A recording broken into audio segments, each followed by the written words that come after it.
दोस्तों पीएम किसान के स्टेटस में दो न्यू ऑप्शन आए हैं। जी हाँ। वैसे तो ये ऑप्शन तो बहुत सारे किसानों के स्टेटस में पहले से आ रहे थे, लेकिन बहुत सारे किसानों के स्टेटस में अभी आजकल में जुड़े हैं। जी हाँ। तो इन दोनों ऑप्शन को चेक करिए कि ये ऑप्शन आपके स्टेटस में आए हैं या नहीं आए हैं, फायदे क्या है घाटा क्या है, ये तो मैं आपको बताऊंगा ही। लेकिन ये ऑप्शन आए होंगे तो आपको पैसा पे इफेक्ट पड़ सकता है। जी हाँ। आपकी अगली 24वीं इंस्टॉलमेंट फंस सकती है, पैसा रुक सकता है, हो सकता है कि पैसा रुक ही गया हो। जी हाँ।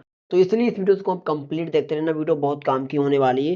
लेकिन तो गुजारिश है आपसे, अगर अभी तक आपने अगर एसके योजना टू चैनल को सब्सक्राइब नहीं किया है तो प्लीज़ दोस्तों आप एसके योजना टू चैनल को सब्सक्राइब कर लो, साथ में वीडियो पे लाइक कर लो, क्योंकि यहाँ पर आपको हमेशा काम की वीडियोस मिलती रहती हैं। चलिए शुरू कर लेते हैं। पहले आपको गूगल को ओपन करना है।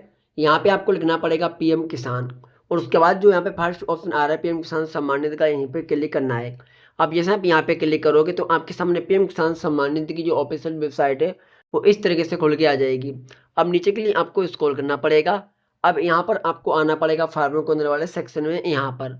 उसके बाद नीचे जब स्क्रॉल करोगे तो यहाँ पे एक ऑप्शन आपको मिल जाएगा। नीचे जब आओगे देखिए यहाँ पे जो ऑप्शन आ रहा है नाउ योर स्टेटस का ऑप्शन, यहीं पे क्लिक करना पड़ेगा। अब जैसे आप यहाँ पे क्लिक करोगे तो आपके सामने कुछ इस तरीके से पेज खुलेगा।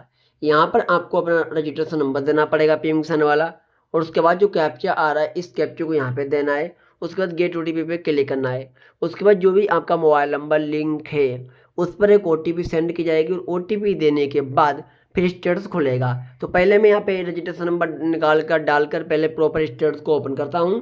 आपके सामने इस तरीके से पेज खुल जाएगा। जी हाँ। अब यहाँ पर आपको एलिजिबिलिटी स्टेटस में चले आना है। जी दोस्तों, अब देखिए यहाँ पे लैंड सीडिंग नो आ रहा है और ई-केवाईसी यस आ रहा है, आधार सीडिंग नो आ रहा है। जी दोस्तों, सॉरी, आधार सीडिंग यस आ रहा है। अब इनके स्टेटस में दो ऑप्शन जुड़े हैं। इन किसान के स्टेटस में बात कर रहा हूँ, आप भी चेक करिए। पहला ऑप्शन देखिए यहाँ पे इनका लैंड सीडिंग नो हो चुका है, और दूसरा ऑप्शन एक और भी जुड़ा है नोट एलिजिबल का, यहाँ पे आप देख सकते हो दोस्तों। यही दो ऑप्शन के कारण, एक ऑप्शन ये और दूसरा ऑप्शन ये दोस्तों, इसी के कारण इनका पैसा इनके अकाउंट में नहीं आ पा रहा है, पैसा नहीं मिल पा रहा है। पहला ऑप्शन का मतलब है दोस्तों भू सत्यापन, यानी जो जमीन का इंतखाब है वो स्टेट्स में वेरीफाई नहीं है, इसलिए लैंड सीडिंग नो है। जी हाँ। जमीन का इंतखाब है, अगर स्टेट्स में आपका वेरीफाई नहीं होगा तो लैंड सीडिंग नो ही आएगा, ध्यान रखना।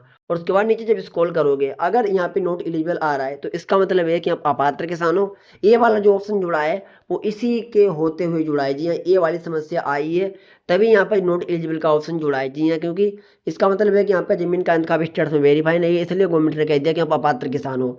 तो इसे यस कैसे करना है, इसे यस कैसे किया जाएगा, वही मैं आपको बता रहा हूँ। अब देखिए तो इसे सही करने के लिए देखिए मैंने यहाँ पे लिखा और यहाँ पे लिख के आ गया पीएम किसान योजना में लैंड सीडिंग नो का मतलब आपकी बैंक जो देखिए आपके खेत के जमीन का कागजात भूलेग आपके पीएम किसान के खाते से लिंक या सत्यापित नहीं है, इसकी वजह से आपकी अगली किस्त का पैसा रुक सकता है। इसे ठीक कराने के लिए आपको अपने क्षेत्र के पटवारी कृषि विभाग से कॉन्टैक्ट करना पड़ेगा, तब जाकर प्रॉब्लम सोल्व होगी। नहीं तो मैंने गूगल किया तो यहाँ पर देखिए यही प्रॉब्लम आ रही है। लैंड सीडिंग न होने का कारण क्या है, तो यहाँ पे देखिए लिखा है कारण है सरकार यह पुष्टि करती है कि योजना का लाभ वास्तविक किसानों को तक ही पहुंचे। जमीन का सत्यापन न होने पर स्टेट्स में नो दिख सकता है, यहाँ पे देख सकते हो।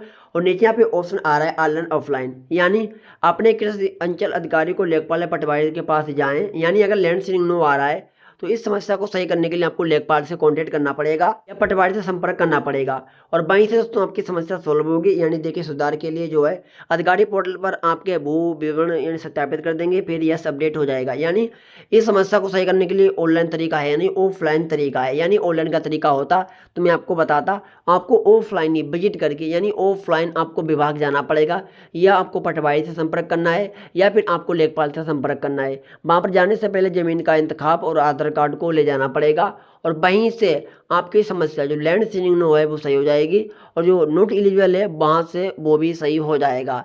सही होने का टाइम लगता है 1 से 1.5 महीने का, जो लैंड सीडिंग नो है उसे यस होने में 1 से 1.5 महीने का टाइम लग जाता है। और उसके बाद जैसे लैंड सीडिंग यस हो जाएगा आपके पेंशन के स्टेटस में, तो सरकार जो अगली इंस्टॉलमेंट जारी करेगी वो पैसा मिलेगा और आपका पैसा नहीं फंसेगा। अगर आप यहाँ पे नहीं सही कराते हो तो जो सरकार पैसा जारी करेगी 24वीं इंस्टॉलमेंट का, वो वाला पैसा आपका फंस सकता है, और लैंड सीडिंग नो के कारण नहीं फंस सकता है। लेकिन जब आप सही करा लोगे, अपनी समस्या खत्म कर लोगे, तो आपकी समस्या सॉल्व भी हो जाएगी और 24वीं इंस्टॉलमेंट मिलेगी, और अगली जो सरकार किस्त जारी करेगी वो भी आपको पैसा मिलता रहेगा आसानी से। जी हाँ, तो पहले तो चेक कर लो कि आपके प्रॉब्लम स्टेट्स में आ रही है या नहीं आ रही है, और अगर आ रही है तो सही कर सकते हो इस तरीके से। अगर वीडियो अच्छा लगा हो तो एक लाइक करना, और यस के योजना टू चैनल को भी सब्सक्राइब करना।